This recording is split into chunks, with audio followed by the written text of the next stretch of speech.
Back in January, ComEd, Illinois' largest utility that serves most of northern Illinois, including the city of Chicago, released ComEd 2030, their plan on providing clean power for more than 4 million customers. For CEO Gil Quiniones and company, that means hitting big marks, like enabling almost 2 million EVs by 2030, $1 billion in energy assistance for customers, integrating DERs, and of course, procuring more clean power. And what we are trying to do there is by 2030, we want at least, we're hoping a little bit more, at least 97% of the electricity we deliver will be carbon-free, meaning matched on an hourly basis. It's a big job, especially when working under Illinois' bigger goal of 100% clean power by 2045. If done right, ComEd's path would be a big win for the state's clean energy goals and energy equity in the region. But the more we increase the utilization of the grid, then it will make it more, it will put downward pressure and make it more affordable for everyone. Because we're really worried that in this energy transition, we want to make sure that no one is left behind. This is With Great Power, a show about the people building the future grid today. I'm Brad Langley. Some people say utilities are slow to change, they don't innovate fast enough. And it might not always seem like the most cutting-edge industry, but there are lots of people working really hard to make the grid cleaner, more reliable, and more equitable. This week, I'm speaking with Gil Quiniones, CEO of ComEd.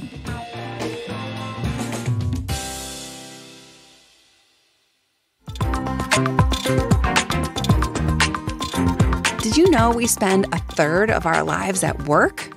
If you've been thinking, I should be fighting climate change with all that time, I have great news. The new season of Degrees, Real Talk About Planet-Saving Careers, is all about how to green your job. Come join us and follow and listen to Degrees on your favorite podcast listening app today.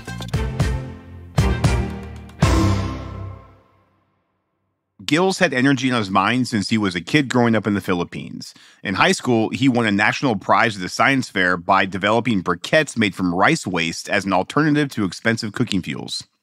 In his professional life, he's tackled problems of energy and sustainability in another major American city, New York. In the public sector, he served as a part of Mayor Bloomberg's administration working on clean energy and climate policy. And privately, he's held roles at utilities like Con Ed and the New York Power Authority.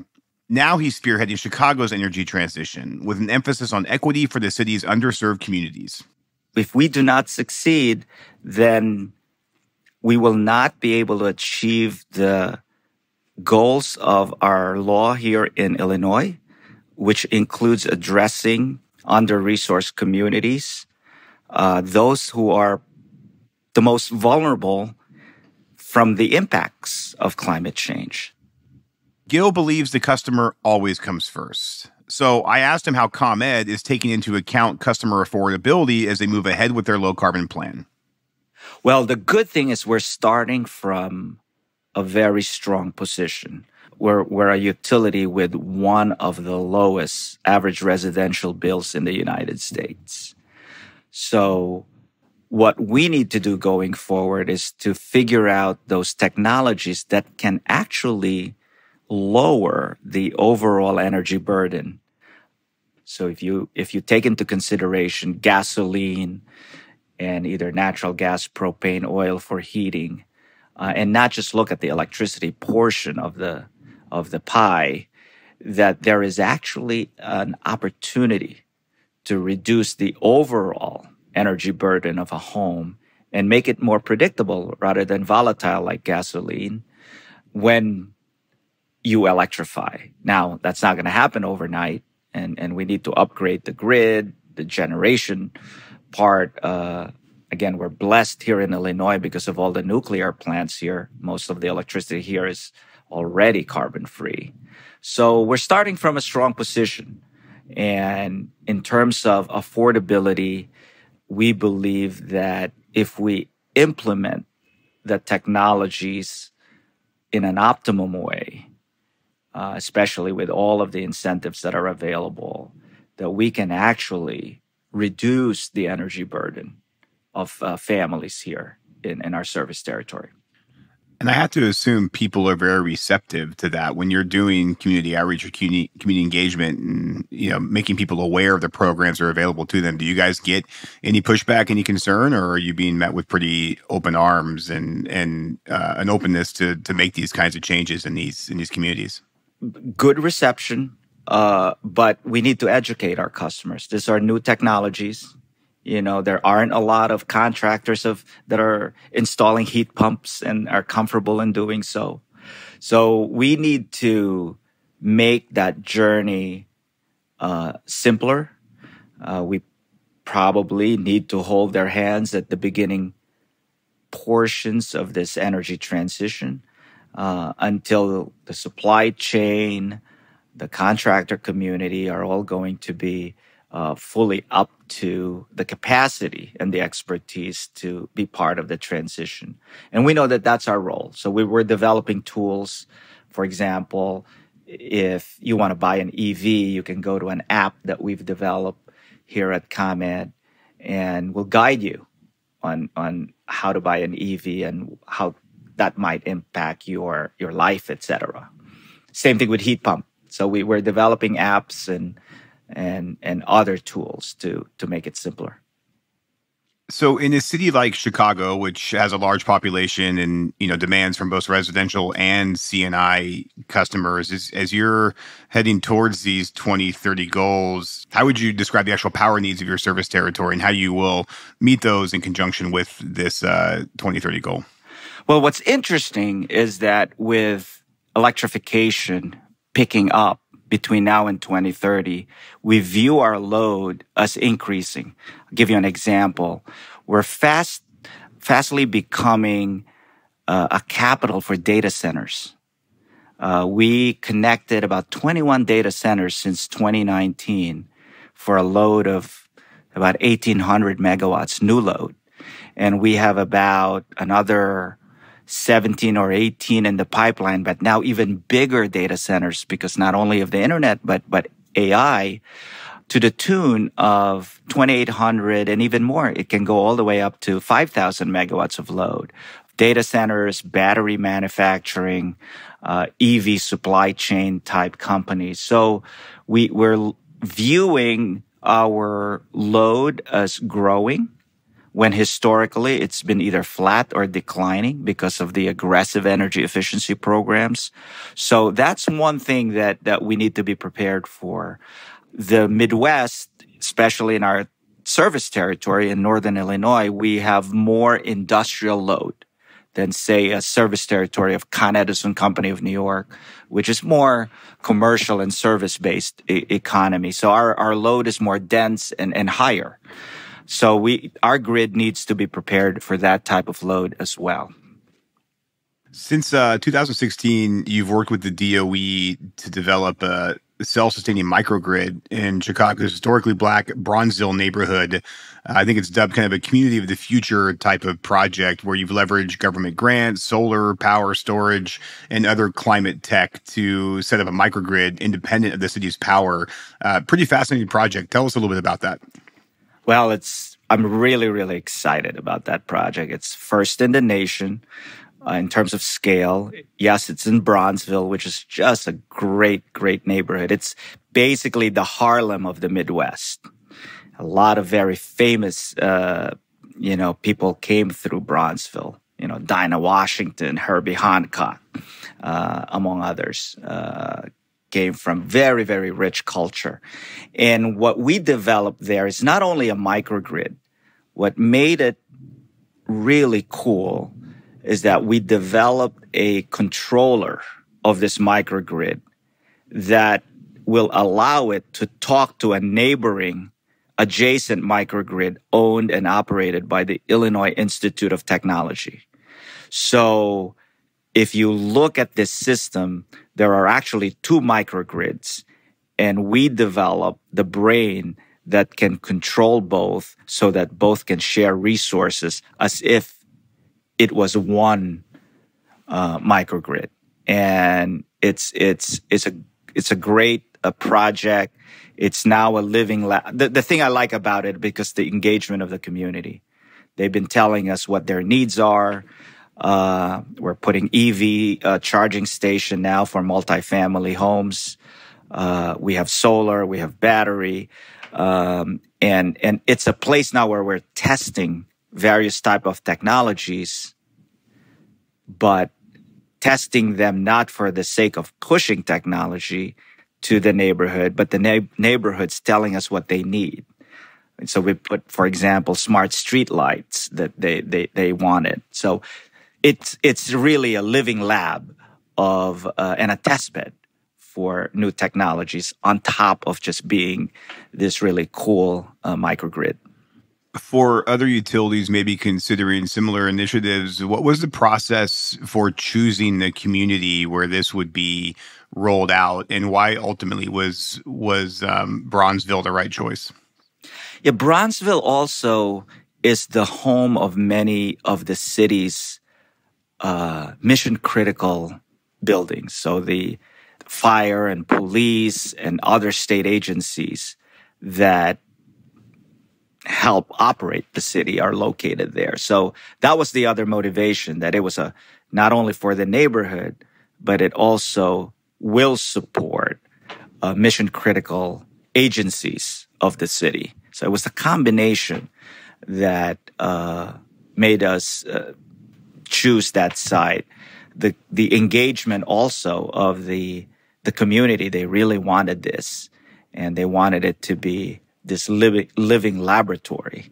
We ask our partners, contractors, and vendors to hire people in the neighborhood to help in the installation of these technologies.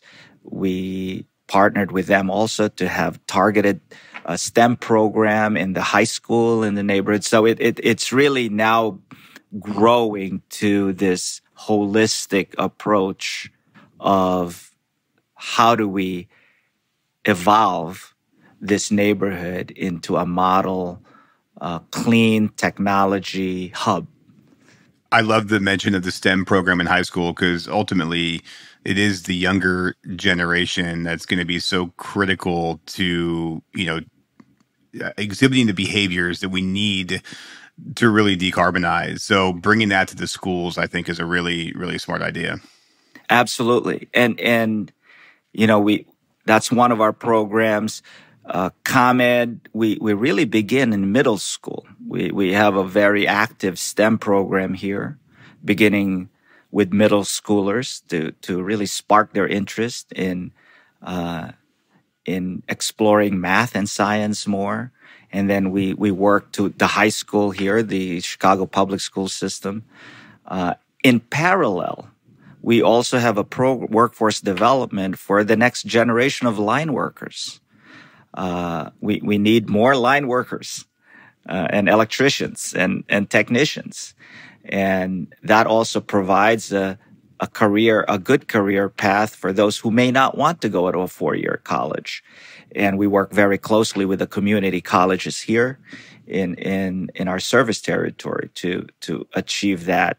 It is so important because we are going to need everyone to be a part in finding solutions and implementing the solutions to make sure that this energy transition happens effectively and efficiently and benefits everyone.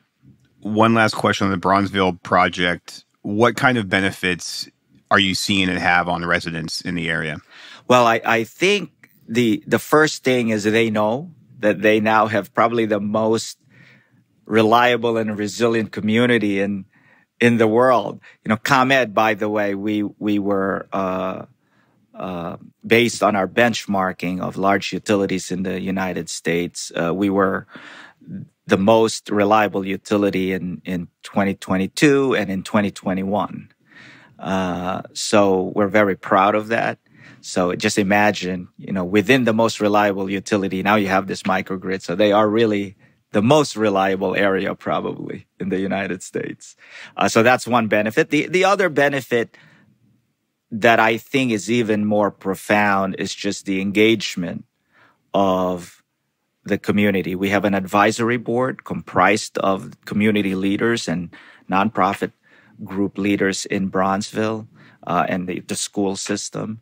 And we meet, quarterly to explore what else can we do together. And I think it's a model. I think that's how utilities will need to engage going forward with communities in their service territory. ComEd is obviously doing a lot to ensure an equitable transition, as evidenced by our conversation here. But are there still any lingering concerns that you have about truly making it equitable? And if so, how are you addressing those? In our grid plan that we put together a 5-year grid plan as required by our regulators here, that we made sure, for example, that our investments in system performance and capacity expansion, that we are at least 40-50% of those investments touch and benefit what we call here EIEC, or equity investment eligible communities. That's the classification of under-resourced or disadvantaged communities. So we try and design our program, change the way we prioritize, screen and prioritize our investment, not just in the grid, but our programs like in energy efficiency and renewables and EV. We have intentionally put criteria to make sure that at least 40% of the benefits of those investment impact what we call EIEC communities. So, that is something that we need to execute well. We need to keep at it, because that's the only way to ensure that no one is left behind. So last question, and we end every one of our episodes with this. We call this show With Great Power, which is a nod to the energy industry, obviously, but it's also a famous Spider-Man quote: with great power comes great responsibility. What superpower do you bring to the energy transition? What superpower? I think my superpower is grit. I think we need grit to make this transition successful. So we need the passion and the perseverance. It's not an easy thing to do. We're balancing a lot of needs. The climate, of course, is one, reducing GHG, but we're also trying to address equity. We need to address a just transition in terms of jobs and economic opportunity. And when you have multiple things that you're trying to solve, it can get pretty complex rather quickly. I started in an investor-owned utility. I then worked for city government in New York City, and then state government at the New York Power Authority, and now back in investor-owned utility here in the great city of Chicago and Northern Illinois. And without grit, I don't think we will be successful. So that will be my superpower. I think people will say, yes, Gil, grit, I get it. I love that. I think somebody who has spent a lot of time in Chicago and New York, when I think of those two cities, grit is a word that certainly comes to mind. So I think that's a great response. Thank you.